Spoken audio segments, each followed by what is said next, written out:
The real reason you procrastinate, it's not laziness. In fact, it has almost nothing to do with your willpower or your character.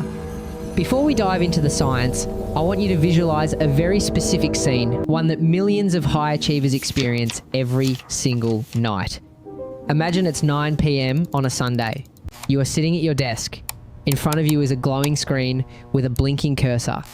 This is the project you've been dreaming about, or perhaps a critical report that determines your next career move. You have the coffee, you have the quiet room, you have the time, everything is ready. But instead of typing the first word, you feel a strange cold tightness in your chest. Sudden fatigue washes over you. Your brain whispers, maybe I should check that one urgent email first. Or, the kitchen floor really needs a scrub. 2 hours later, you are deep into a rabbit hole of meaningless YouTube videos, or you're reorganized your spice rack for the 3rd time this month. As the clock strikes midnight, the shame cycle begins. You look in the mirror and think, why am I like this? I'm 45 years old, I'm successful in other areas, yet I'm acting like a lazy teenager. You go to bed with a heavy heart, promising to do better tomorrow. But tomorrow, the same wall appears. Does this sound familiar? If it does, I have a life-changing truth for you. You are not lazy, you are actually suffering from a biological hijack. In clinical psychology, we call this emotional dysregulation. For decades, society has told us that procrastination is a time management problem. We bought planners, downloaded apps, and tried hacks, but they all failed because they treated the symptom, not the cause. Procrastination is not about managing time, it is about managing emotions. Think about it, why don't you procrastinate on brushing your teeth or scrolling through your phone? Because those tasks don't trigger fear. But that big project, it triggers the fear of failure, the pressure of perfection, and the anxiety of being judged. Right now, inside your skull, a primitive battle is raging. This is a war between two different yous. One is the modern you, the prefrontal cortex, the CEO who wants you to succeed. The other is the ancient you, the limbic system, the 200,000-year-old survivalist who only cares about keeping you safe from discomfort. To your ancient brain, that stressful task isn't just work. It is a predator. It is a lion in the grass. Your brain perceives the psychological pain of effort as a physical threat to your survival. Procrastination is your brain's frantic, desperate attempt to pull you away from the danger zone and back to the safety of the comfort zone. In this comprehensive 30-minute masterclass, we are going to go deeper than any short video ever has. We are going to dismantle the laziness myth piece by piece. We will explore why high performers are often the most paralyzed. We will look at the amygdala hijack in real time. And most importantly, I will provide you with a scientific neuroswitch, a set of protocols to bypass your survival instincts and finally unlock the version of yourself that is waiting to emerge. Prepare to stop fighting yourself.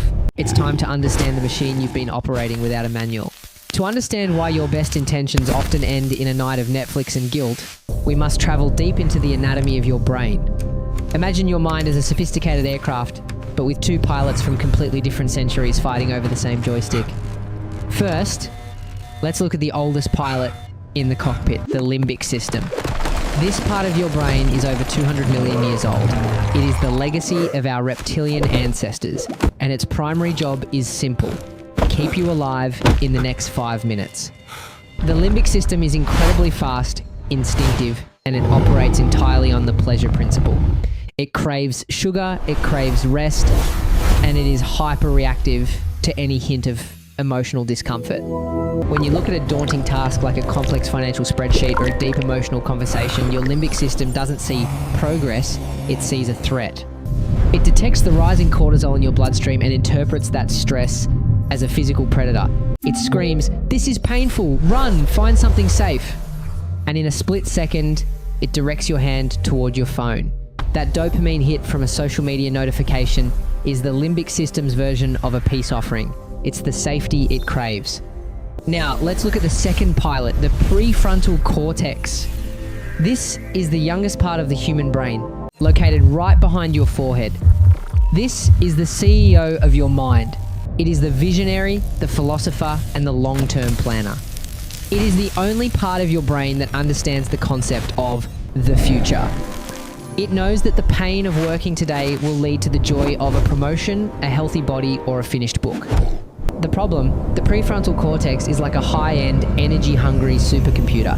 It is sophisticated, but it is slow to boot up and it drains your mental battery incredibly fast. In clinical terms, this is what we call the temporal discounting effect.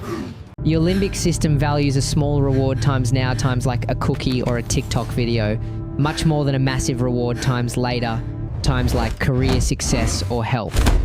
Every time you procrastinate, you are witnessing a biological coup d'etat.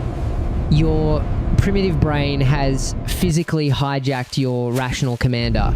It's not that you are weak-willed, it's that your prefrontal cortex has run out of power and the 200 million year old reptilian pilot has taken over the controls to steer you back into the cave where it feels safe.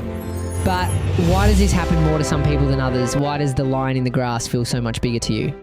To answer that, we must look at how we've been conditioned to fear the very things that help us grow. Now, we must address a specific group of people who are often the most paralyzed by procrastination, the high achievers. On the surface, it makes no logic. You have a track record of success. You've managed teams, raised families, and solved complex problems.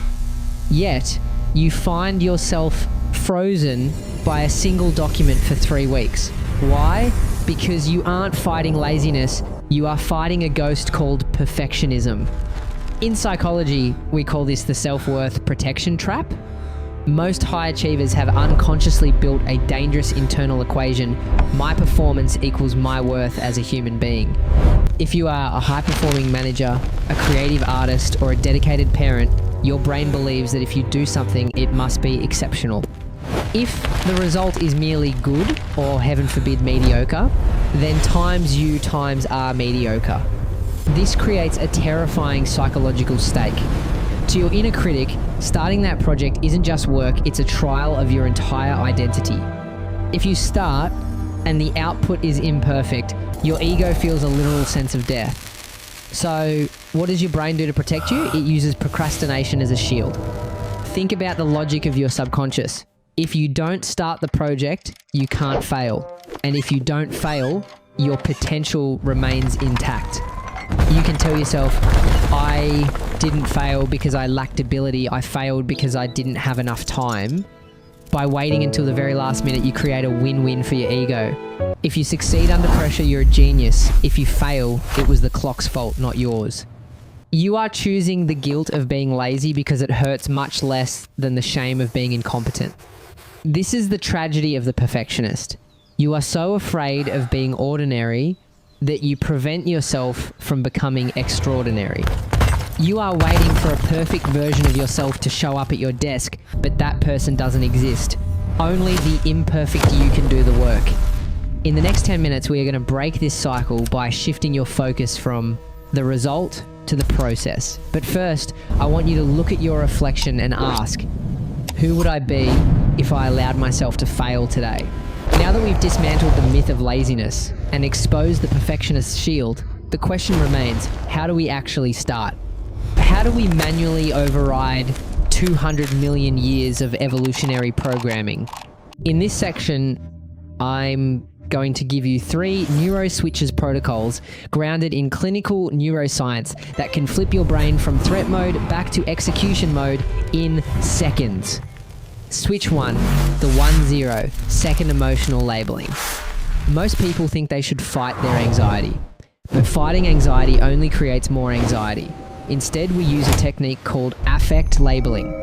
A famous study from UCLA used fMRI scans to show that when people simply named their emotions, saying, I feel overwhelmed, or I feel the fear of failure, the activity in their amygdala dropped significantly. At the same time, the prefrontal cortex lit up. By naming the feeling, you move the electrical activity from your emotional basement to your logical penthouse. So, the next time you feel the urge to run away to your phone, stop. Don't judge it. Just say out loud, I am feeling the pressure of making this perfect. The moment you name the monster, you become its master. Switch 2, the 1-2-0, second negotiation. The reason your brain is paralyzed is that it's looking at the mountain, not the first step. To your limbic system, a 1-0-hour project is a death sentence. We need to lower the perceived threat level. Negotiate with your survival brain. Tell it, we are not doing the whole project. We are only going to open the file and type for 120 seconds. After that, we can quit. This is a biological hack.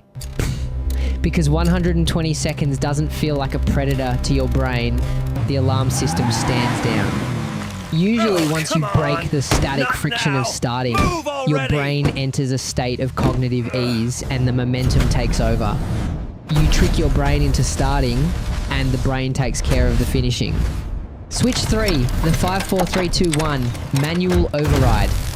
Think of your brain like a car stuck in neutral. You're revving the engine with overthinking, but you're not moving.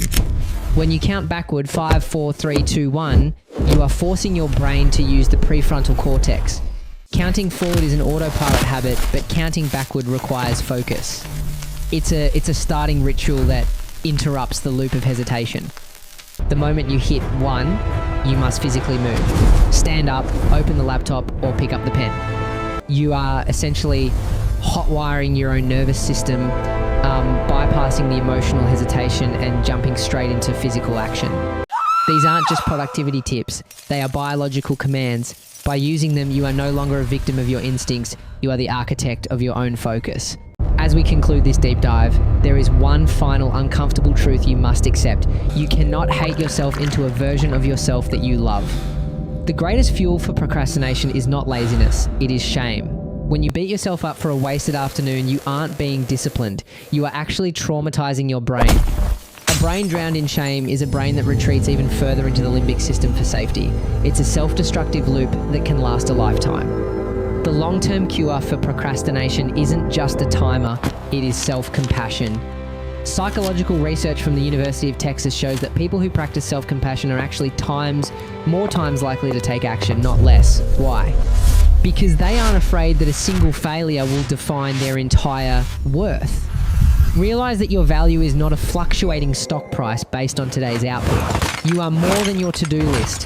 When you put down the heavy armor of perfectionism, you finally gain the lightness to move. Starting tomorrow, don't ask, why am I so weak? Ask, what is my brain trying to protect me from? If you found peace and clarity in this session, subscribe to Growth Practical Psychology. We are here to help you navigate the complex machinery of your mind with science and heart. Write one thing you forgive yourself for in the comments. Tell your brain it's okay to start small. It's okay to start imperfectly. I'm here to walk this path with you. I'll see you in the next masterclass.